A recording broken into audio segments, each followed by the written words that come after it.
नमस्कार, मैं हूं सुनील नारनोलिया और आप देख रहे हैं आपका मनपसंद कार्यक्रम। नाम है शिक्षा सरोकार और सीजन है तीसरा। फिराक गोरखपुरी साहब के बहुत खूबसूरत सा शेर है कि पाल ले एक रोग नादान जिंदगी के वास्ते, सिर्फ सेहत के सहारे उम्र तो कटती नहीं। सवाल यह आता है कि जहां फिराक साहब ये फरमा रहे हैं कि सिर्फ उम्र जो काटने की जो बात आ रही है वो सेहत के सहारे नहीं कटती, तो वो क्या चीज़ है? उन्हें रिश्ते कहते हैं। आप ज़िंदगी में रिश्ते बनाते हैं लोगों से और उनके साथ जुड़ते हैं और आगे बढ़ते हैं और अपनी तमाम ज़िंदगी को खूबसूरती से और खुशहाली से जीते हैं। ये बड़ा सीधा सा फ़लसफ़ा हो गया, लेकिन कई बार ये दाव उल्टा भी पड़ जाता है और जिस रिश्ते से आप जुड़ते हैं वही आपकी बिल्कुल मुश्किल बन जाता है, उसके साथ जीना बड़ा मुश्किल हो जाता है। क्यों होता है आखिर ऐसा, और अगर ऐसा हो रहा है तो उसे कैसे ठीक किया जा सकता है, यही जानने की कोशिश आज हमारी इस कार्यक्रम के जरिए रहेगी। और आज हम जानेंगे कि आखिर रिश्तों में इस तरह की पेचीदगियां बढ़ती क्यों है और उनको संभालने का तरीका क्या है। तो चलिए स्वागत करते हैं आज हमारे साथ जुड़े हुए गेस्ट का, जो हमें बताएंगे कि आखिर किस तरह से इन चीज़ों को सुधारा जा सकता है और कैसे रिश्तों को मजबूत बनाए रखा जा सकता है। मैं हमारे साथ में जुड़े हुए अतिथियों का स्वागत करता हूँ, अभिनंदन करता हूँ। सबसे पहले मैं आपको रूबरू करवाना चाहूँगा हमारे साथ में जुड़े हुए सुखदीपक मलवई साहब का। सुखदीपक जी एक लाइफ कोच हैं, ट्रेनर हैं, ऑथर भी हैं और पिछले करीब 35 साल से ये ट्रेनिंग के क्षेत्र के अंदर कार्य कर रहे हैं। करीब 17 से ज़्यादा देशों की यात्राएं कर चुके हैं। सुखदीपक जी, आपका हृदय से अभिनंदन और आभार व्यक्त करता हूं। और हमारे साथ में जुड़े हुए अंकुर थारवान साहब, जो कि एंटरप्रेन्योर हैं और को फाउंडर हैं EMS अकेडमी के, और इन्हें हाल ही के अंदर अचीवर ऑफ द ईयर 2023 का अवार्ड जो बिजनेस आउटरीच मैगजीन आती है उसके द्वारा दिया गया था। मैं आप दोनों अतिथियों को बहुत बहुत अभिनंदन करता हूं और आज के कार्यक्रम को शुरू करने की इजाज़त चाहता हूं।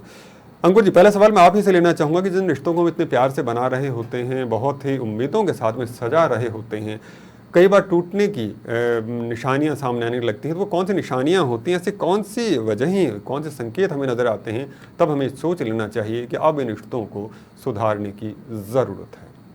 देखिए, मेरा मानना है कि रिलेशनशिप मैनेजमेंट एक ऐसा टॉपिक है जिसको डिस्कस करना मुझे लगता है बहुत ही ज़रूरी है। और जब भी हम बात करते हैं स्पेसिफिकली सिग्नल्स की कि कब हमें लगे कि हाँ ये यहाँ रिलेशनशिप जो कुछ गड़बड़ हो रहा है, तो बेसिकली मेरे को ऐसा लगता है कि जब भी दो लोगों के बीच में बहुत ज़्यादा आर्ग्यूमेंट्स होना शुरू हो जाते हैं या फिर दोनों के बीच में मतभेद बढ़ जाते हैं, जिसकी वजह से over a period of time धीरे धीरे करके उनके बीच में कॉन्फ्लिक्ट्स इश्यूज़ आने लग जाते हैं, थोड़ा सा ट्रस्ट इश्यूज़ आने लग जाते हैं।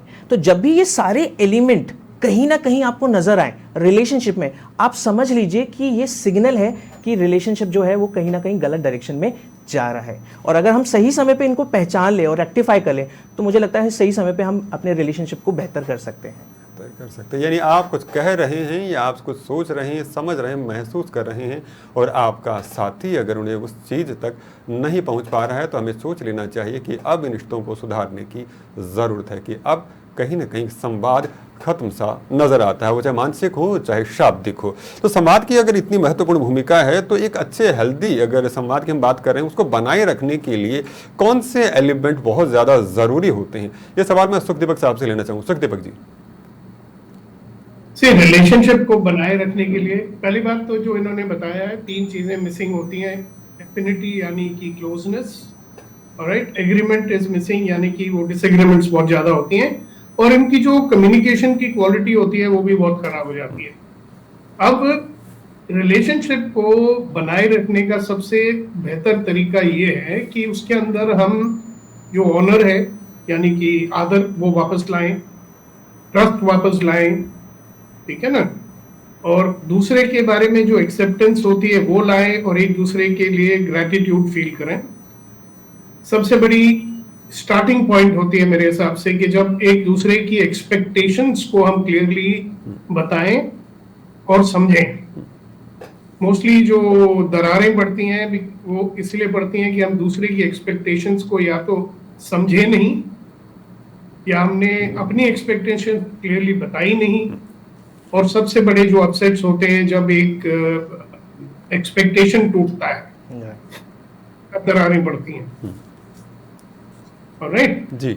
और जब हमने अगर कोई वादे दिए हैं जिनको नहीं निभाया है, तब एक बहुत बड़ी दरारें पड़ जाती हैं। तो वार्तालाप करना जरूरी है।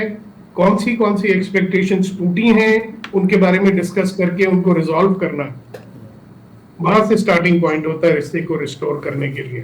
जी जी जी, बहुत महत्वपूर्ण सी बात कही है कि जब जिस रिश्ते में आप रह रहे हैं उस रिश्ते को सिर्फ एकाकी रिश्ता समझने लग जाते हैं कि आप ही सही हैं या आप ही गलत हैं, जो कर रहे हैं वो आपके जरिए है, तो कहीं ना कहीं दरार और दरकन शुरू हो जाती है। और सुख दीपक साहब ने बहुत खूबसूरत सी बात कही है और मुझे उसको देख एक शेर याद आता है कि मुश्किलों को समझने का वसीला निकल आता, तुम बात तो करते कोई रास्ता निकल आता। तो रास्ता निकलने के लिए संवाद होना बेहद ज़रूरी है। क्षमा, क्षमा का हमारी संस्कृति की बात करें या समाज की बात करें उससे बहुत महत्वपूर्ण स्थान माना गया है। तो इस सवाल को आगे बढ़ाते हुए मैं एक बार फिर से अंकुर जी की तरफ बढ़ना चाहूँगा।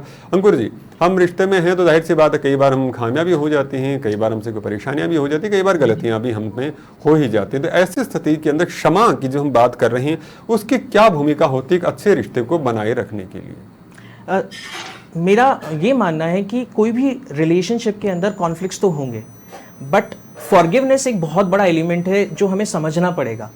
कहने का मतलब कि अगर आप अपने उस रिलेशनशिप में, जैसा कि सर ने अभी शेयर करा था कि आपको वो ग्रैटिट्यूड का एटीट्यूड रखना बहुत ज़रूरी है, तो आपको थैंकफुल भी होना पड़ेगा। साथ ही साथ में जो गलतियां हो गई हैं या जिस वजह से हमारा रिलेशनशिप बिगड़ा है उसमें अगर आप ये फॉरगिवनेस का एलिमेंट ऐड नहीं करेंगे तो आप कब तक उस बोझ को अपने साथ कैरी करेंगे? क्योंकि अगर ये फॉरगिवनेस का एलिमेंट हम कैरी करते हैं over a period of time तो वो कॉन्फ्लिक्ट का जो इंटेंसिटी है वो बढ़ता ही जाएगा और अल्टीमेटली उसका जो आउटबर्स्ट होगा वो बहुत ज़्यादा स्ट्रांग होगा, बहुत ही ज़्यादा खतरनाक हो सकता है। सो मैं ये कहता हूँ कि फॉरगिवनेस बहुत इंपॉर्टेंट एलिमेंट है किसी भी रिलेशनशिप के अंदर, चाहे वो हस्बैंड वाइफ का हो चाहे किसी भी दो इंडिविजुअल के बीच में हो। तो फॉरगिव करना बहुत ज़रूरी है ताकि हम उस बर्डन को कैरी ना करें और never agree to disagree for anything. Thank you. बड़ी बात है कि यानी आप उस बोझ को ला दें। फॉरगिवनेस के बारे में एक चीज मैं और कहना चाहूंगा कि लोगों को बड़ी गलतफहमी है। Forgive means to give up the desire to punish, alright? जो हम रंजिश होती है which is basically a desire to punish. तो या तो आप उनको पनिश कर दो, बात खत्म हो गई, ठीक है, या उनको माफ कर दो, give up the desire to punish, ठीक है ना? अगर ये चीज लोगों को समझ में आ जाए तो फॉरगिव करना बड़ा आसान हो जाता है, क्योंकि आप ये घूम रहे हो डिजायर टू पनिश, मुझे इनको पनिश करना है, और फिर इनडायरेक्ट तरीके से हम इनको पनिश करते रहते हैं। और कहीं ना कहीं उस पनिशमेंट के भागीदार हम खुद भी होते रहते, खुद भी खुद को पनिश करते रहते हैं। बुजुर्गों ने बहुत खूब कहा है कि जो जो भीजे कामरी त्यों त्यों डिजायर को पनिश लेके घूमते हैं। जी जी जी जी, कर दे तो बात खत्म हो जाएगी ना। चलिए, तो इसी बात को थोड़ा डिजायर टू पनिश है ना ये। जी सुख दीपक जी, मैंने कहा ये जो डिजायर टू पनिश लेके घूमते हैं ना, इससे रिश्ते और ज्यादा दूर चले जाते हैं। So very correct that starting point is to forgive, but be clear. Forgive means to give up the desire to punish. दूसरे को पनिश देने करने की जो इच्छा लेके हम घूम रहे हैं उसको छोड़ दें, या तो उनको पनिश कर दें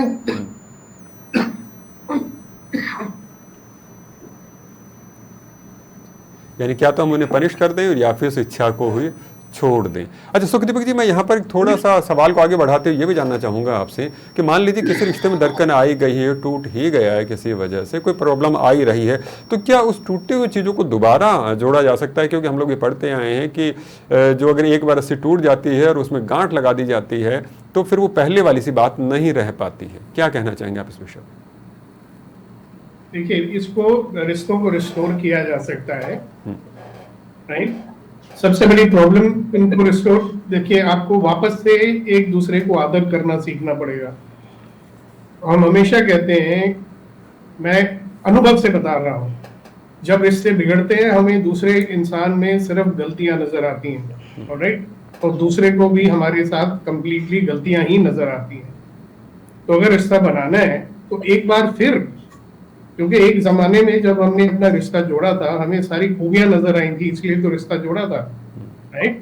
उन खूबियों को याद करके वो एक फिर बुनियाद बनती है कि भाई मैं किस इंसान से अपना रिश्ता जोड़ना चाहता हूँ, जिसकी अच्छाइयां मुझे बहुत आकर्षित करती थी वो देखूं, या उन्होंने गलतियां जो की हैं उनको देखूं। तो अगर हम खूबियां देखनी शुरू करेंगे बहुत सारे कारण मिल जाते हैं। अब मैं काफी मीडिएशन करता हूँ, काउंसलिंग करता हूँ कपल्स की, तो जब मैं बैठ के उनसे पूछता हूँ कि भैया क्या खूबियां हैं, तो बहुत सारी खूबियां बता देते हैं, और जब हम खामियां पूछते हैं तो एक या दो खामी होती है, उसी को, उस छोटी सी बात को लेके वो बात का बतंगड़ बना के रिश्ता बिगड़ता जाता है। सो अगर हम उस मुद्दे को एक साइड पे रख के ये देखें कि इनमें अच्छी चीजें क्या हैं, उसको बुनियाद बना के एक वार्तालाप अगर शुरू करेंगे दूसरे इंसान के साथ, और जिसके ऐसे करने से क्या होगा, हमारा जो आदर यानी कि ऑनरिंग जो खत्म हो चुकी है वो वापस आ जाएगी, राइट। हम उसके साथ जो हमारा ट्रस्ट था वो भी वापस आ जाएगा कि भाई हम ओवरऑल पिक्चर देख रहे हैं, सिर्फ गलतियां नहीं देख रहे हैं, ठीक है ना। और इन टोटलिटी हम उस पर्सन को एक्सेप्ट करेंगे, सिर्फ वो जो गलतियां देख के हम उसको वो क्या कहते हैं रिजेक्ट कर रहे हैं अपने मन में, उनको छोड़ देंगे, और फिर हमारे अंदर एक ग्रैटिट्यूड की भावना आएगी कि हाँ, इस इंसान का मेरे जीवन में रहने से ये फर्क है। और जब यहाँ तक हम पहुंचेंगे ना, तो एक दिल से खुल के कम्युनिकेशन होगी, और जब वो होगी तो रिश्ता दोबारा रिस्टोर करने के चांसेस जो है 70 से 80% जो है वो बढ़ जाते हैं। Okay, and this is tried and tested, हम करते रहते हैं लोगों के साथ। सुनील जी, मैं एक इसमें छोटी सी चीज़ ऐड करना चाहूँगा जो जरूर। सुखदीप सर ने कहा कि अक्सर ऐसा होता है कि जब हम किसी से जुड़ते हैं ना, तो उसकी खूबियों को देखते हुए उसके साथ जुड़ते हैं, वही देखते हैं। मगर That's right. आप ये समझिए कि खूबियों के साथ खामियां भी साथ में आएंगी ही आएंगी। तो आपको सिर्फ खूबियों के साथ आप कितनी दूर तक चल जाएंगे, आपको उनकी खामियां भी कहीं ना कहीं एक्सेप्ट करनी पड़ेगी, अगर आपको वो ट्रस्ट, वो कॉन्फिडेंस जीवन भर उस रिलेशनशिप में मेंटेन करना है। और एवरीवन इज नॉट परफेक्ट, सब में खूबियां हैं, सब में खामियां हैं, तो हमें उन दोनों को साथ लेके चलना पड़ेगा। और I think this is the base of any relationship. Absolutely. जी, बहुत महत्वपूर्ण बात हुई कि कई कोई कई के किस्से होते हैं। एक सज्जन थे, उनकी बीवी में हर एक चीज अच्छी थी, और एक ही बात को लेके परेशानी और झगड़े होते थे। क्यों भाई, प्रॉब्लम क्या है, ढक्कन नहीं लगाती है। ढक्कन खोलती है तो खुला छोड़ देती है, चीनी का डब्बा खोलती है खुला छोड़ देती है। बाकी सारी चीजों में जो है 99% मार्क्स आ रहे हैं। मैं कहा यार, इतना तुमको ढक्कन लगाने का शौक है तो खुद लगा लो ना, वो है किसी की कमी, you make it so important कि इसको आप छोड़ना नहीं चाहते हो। My question is, are we going to find out, क्या हम रीजंस ढूंढेंगे नजदीकियों को बढ़ाने के लिए, या हम रीजंस ढूंढते रहेंगे, कारण ढूंढते रहेंगे दुखी होने के लिए और रिश्तों को खराब करने के लिए? देखिए, कारण तो मिल ही जाते हैं। मुझे तो कभी कभी लगता है लोग कारण ढूंढते रहते हैं अपने आप को दुखी करने के लिए। बहुत महत्वपूर्ण बात कही है कि हमें जीवन में लोगों में संपूर्णता ढूंढने के बजाय समर्पण ढूंढना चाहिए। क्या वाकई सामने वाला आपको लेके केयरिंग हो सकता है, उसकी कुछ आदतें ऐसी हैं जो आपको नागवार गुजरती हूँ, लेकिन इसका अर्थ ये तो नहीं कि वो आपसे प्रेम नहीं करता या आपके बारे में केयरिंग नहीं है। तो छोटी छोटी बातों को नज़रअंदाज करके हम लोग आगे बढ़ सकते हैं। और बहुत जो शुरू में भी हम इस बात का जिक्र कर चुके हैं कि रिश्ते में दो व्यक्ति होते हैं, दोनों की अपेक्षाओं का, दोनों की आशाओं का सम्मान किया जाना चाहिए। थोड़ी कमियां हम में हैं, थोड़ी कमियां उनमें भी होंगी, तो थोड़ा आप बदलिए, थोड़ा वो बदलेंगे, और रिश्ते बखूबी निभते जाएंगे। अंकुर जी, मैं यहाँ पे इसी बात को थोड़ा सा आगे बढ़ा के ये भी जानना चाहूँगा कि इन चीज़ों को अब कहनी बड़ी आसान लग रही हैं सारी चीज़ें, लेकिन जब तक कोई प्रोसेस नहीं हो, कोई तकनीक नहीं हो इन सब चीज़ों को मैनेज करने के लिए, तो बड़ी मुश्किल होती है। तो क्या आप हमें कोई ऐसी टेक्निक्स बताना चाहेंगे कि अगर ऐसी कोई स्थितियाँ आ रही हों तो उनको ठीक किया जा सके? बिल्कुल। मैं ये कहूँगा एज सच, ये जो टेक्निक्स है ये पर्सन टू पर्सन तो डिपेंड करते हैं, रिलेशनशिप टू रिलेशनशिप भी डिपेंड करते हैं। बट जब भी हम रिलेशनशिप मैनेजमेंट की बात करते हैं, वहाँ पर सबसे बड़ी प्रॉब्लम आती है कम्युनिकेशन गैप। अगर कम्युनिकेशन गैप हो गया तो डेफिनेटली रिलेशनशिप के अंदर कॉन्फ्लिक्ट्स आएंगे। तो सबसे अच्छी टेक्निक मेरी नज़र में है कि आप एक्टिव लिसनिंग शुरू कीजिए। एक्टिव लिसनिंग इन कॉन्टेक्स्ट का मतलब है कि जब भी आप अपने पार्टनर से बात करें, उसे ध्यान से सुने, क्योंकि हम लोगों की आदत है, हम बोलना ज़्यादा पसंद करते हैं, सुनना कम पसंद करते हैं। तो जिस दिन आप बैठ के ध्यान से सुनेंगे, बिना अपने पार्टनर को, उस पर्टिकुलर इंडिविजुअल को जज करे बिना, तो मुझे लगता है ट्रस्ट और कॉन्फिडेंस दोनों ही बढ़ेगा। तो साथ ही साथ में जो ये कम्युनिकेशन गैप है जो क्रिएट हुआ है ओवर पीरियड ऑफ टाइम में, वो और ज़्यादा इमोशनली स्ट्रॉन्ग बनेगा, क्योंकि आप सुन रहे हैं, समझ रहे हैं, और सुनने के लिए समझ रहे हैं या समझने के लिए सुन रहे हैं। सो मुझे लगता है ये सबसे बेस्ट टेक्निक है कि एक्टिवली सुनने की कोशिश करिए अपने पार्टनर को कि वो क्या कहना चाह रहे हैं और किस तरीके से अपनी बात को कम्युनिकेट करना चाह रहे हैं, या कोई प्रॉब्लम हुई है तो वो प्रॉब्लम क्यों हुई है, क्या रीजन है, ट्राई टू अंडरस्टैंड। जिस दिन आप ये समझ जाएंगे तो मेरे हिसाब से जो कॉन्फ्लिक्ट्स तो होंगे बट वो उनकी फ्रीक्वेंसी, उनका ड्यूरेशन और उनका रिजोल्यूशन बहुत ही ईजी हो जाएगा। रिश्तों को क्यों जानना, मैं ऐड करना चाहूंगा जी, इफ यू डोंट माइंड। जी, देखिए, अगर वो सुन सकते ना तो सुनते। अनफॉर्चुनेटली इनका क्रोध या तैश में जो आए हुए होते हैं उसको पहले कूल डाउन करना। नॉर्मली जब मैं इनको ये प्रोसेस टेक्निक सिखाता हूँ, first step is cool down. अब कूल डाउन करने के लिए सबसे पहली चीज ये देखनी होगी कि भाई फलाने ने ये कहा, इसकी वजह से मुझे गुस्सा आया। सो अगर मुझे गुस्सा आ रहा है तो उन्होंने क्या बोला और उसके बारे में मैंने अपने आप से क्या कहा। You understand? कुछ भी होता है या कुछ कोई कहता है तो उसके बारे में मैं खुद से अपने आप को क्या कह रहा हूं। राइट? तो इन्होंने मुझे चाय नहीं पूछी आज, ये हो गया, ठीक है। अपने आप से मैं क्या कह रहा हूं, ओ अब मेरी इतनी परवाह नहीं करती है। ओके, सो व्हाट वी से इज कि जब आपको गुस्सा आ रहा है किसी से तो पहले ये चेक करो कि जो उन्होंने किया या कहा उसके बारे में आप अपने आप से क्या कह रहे हो जिसकी वजह से आपको गुस्सा आ रहा है। और फिर चेक करो कि जो मैं इस चीज के बारे में अपने आप से कह रहा हूं, हो सकता है कोई और रीजन भी हो। मैंने एक तात्पर्य दिया उसको, मैंने एक इंटरप्रिटेशन दी और उस इंटरप्रिटेशन ने मुझे गुस्सा किया।